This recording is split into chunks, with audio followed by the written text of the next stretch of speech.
Dawn breaks over the battlefield. A cold wind carries the smell of damp earth, leather, and fear. Thousands of Roman soldiers tighten their grip on their shields, knowing that within minutes, many of them will never see another sunrise. But among them stands one man whose place is more dangerous than all the others. Leadership in Rome was never measured by words alone. A centurion could never ask his men to face a danger he refused to face himself. If he hesitated, an entire line of soldiers could collapse. If he fell, panic often followed. As the distance between the two armies closed, no Roman soldier looked toward the enemy first. Their eyes turned instead to the centurion. His courage would become their courage. His fear, if he showed even a hint of it, could spread through the ranks like fire through dry grass. A Roman centurion was far more than a warrior. He was a teacher, a disciplinarian, a strategist, and often the difference between victory and disaster. No Roman became a centurion by chance. The position was earned through years of discipline, experience, and proven leadership. Every scar told a story. Every Roman soldier dreamed of glory, but only a handful would ever earn the vine staff of a centurion. Before touching a sword, every recruit took a sacred oath. He pledged complete loyalty to Rome. Training began immediately. There were no easy days. Endless marching, heavy equipment, sword drills, and shield practice pushed every recruit beyond his limits. Roman recruits trained with wooden swords that were heavier than real weapons. If they could master the heavier blade, fighting with real steel would feel faster, lighter, and deadlier. The symbol of command was simple, a vine staff called a vitis. It represented authority, discipline, and the responsibility to lead men through the worst moments of war. Every order had to be obeyed instantly. Training didn't end with combat. Recruits built roads, dug trenches, raised camps, and carried heavy supplies. Every soldier was also a builder, an engineer, and a laborer. Soon, training gave way to reality. The noise, the fear, and the chaos of battle could never be fully rehearsed. This was where true soldiers revealed themselves. A Roman centurion couldn't hide. His crimson crest stretched across his helmet, making him easy to spot in the chaos of battle. To his own men, it was a symbol of leadership. To the enemy, it marked the perfect target. Ancient armies knew one simple truth: kill the leader, and confusion would spread. If the centurion fell, the soldiers behind him could lose direction at the worst possible moment. When the attack began, the centurion moved first. He didn't order his men forward from behind. He led them into danger, proving that courage came before command. Roman soldiers watched their centurion constantly. If he stood firm, they stood firm. If he broke, the entire line could collapse within seconds. Many enemy champions searched for the centurion. Defeating him wasn't just a victory, it was a powerful blow against Rome's discipline and morale. Archers looked for the crimson crest. Javelins flew toward the officer giving orders.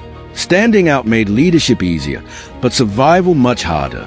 A centurion rarely faced just one opponent. In the chaos of battle, several warriors often attacked him at once. The men watched every movement. Even if fear crept into his mind, the centurion could never show it. A Roman centurion's armor wasn't designed to make him look impressive. It was built for one purpose: keeping him alive long enough to lead another battle.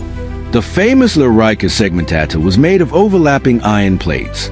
It protected the chest and shoulders while allowing enough movement to fight in the front ranks. His curved shield, the scutum, was more than protection.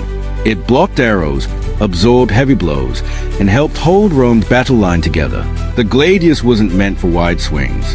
It was built for quick, deadly thrusts through the narrow gaps between enemy shields. The centurion's helmet offered strong protection, but its crimson crest also made him impossible to miss. Greaves protected the legs from low strikes during close combat. Every piece of equipment increased a centurion's chance of surviving another brutal fight. Armor alone couldn't save a man. A centurion survived because he knew when to block, when to strike, and when to move before danger reached him. The dents in his armor and the scars on his body were silent reminders of battles survived and the countless dangers still waiting ahead. Roman soldiers cleaned and repaired their equipment every day. A neglected sword or damaged shield could mean death in the next battle. When the order came, there was no time to prepare. Every weapon, every buckle, and every strap had to be ready before the first trumpet sounded. Even the finest armor couldn't guarantee survival. In the end, a centurion's greatest protection was his experience, his discipline, and the soldiers who stood beside him. Centurions' training meant nothing until battle arrived. Across Europe, North Africa, and the Middle East, Rome's greatest victories were won by men leading from the front. In Gaul, Rome faced fierce Celtic tribes. Centurions held the battle line under relentless attacks, inspiring their soldiers to stand firm against overwhelming odds. At Alesia, Roman soldiers fought enemies inside and outside their defenses. Centurions rushed wherever the line weakened, turning desperate moments into victory. When Caesar crossed the Rhine, Rome sent a clear message. No river was too wide, and no frontier was beyond the reach of its centurions. Britain brought cold weather, unfamiliar terrain, and determined resistance. Once again, centurions marched to the front, leading Rome into the unknown. Victory often depended on a single moment. When the line began to break, the centurions stepped forward, refusing to retreat. Even after victory, the work continued. The wounded were treated, weapons repaired, and defenses strengthened before the next campaign began. Every scar told a story. Soldiers respected centurions who survived years of combat because experience often meant the difference between victory and defeat. Some centurions became famous throughout Rome. Their courage inspired future generations of soldiers to lead with discipline, loyalty, and honor. Rome celebrated its victories, but every triumph came at a cost. Many centurions never returned home, giving their lives so the empire could expand. The names of many centurions have been forgotten, but their leadership, discipline, and sacrifice helped build one of history's greatest empires, and their legacy still lives on. Roman centurion knew the risk better than anyone, yet when the battle began, he never stepped behind his men. His place was always at the front. Command was more than giving orders. Every decision could save lives or cost them. A centurion carried that burden into every battle. Roman soldiers followed leaders who shared their danger.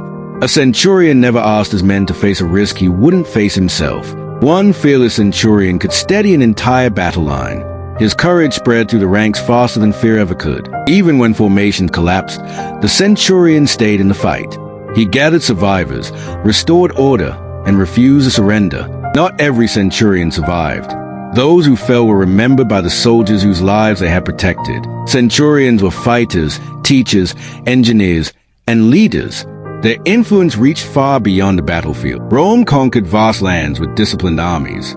At the heart of that discipline stood the centurion. More than 2,000 years later, the Roman centurion remains one of history's greatest symbols of courage, discipline, and leadership. For every centurion, the journey ended the same way, with one final march, remembered not for how long he lived, but for how bravely he led. The Roman centurion never sought the safest place in battle.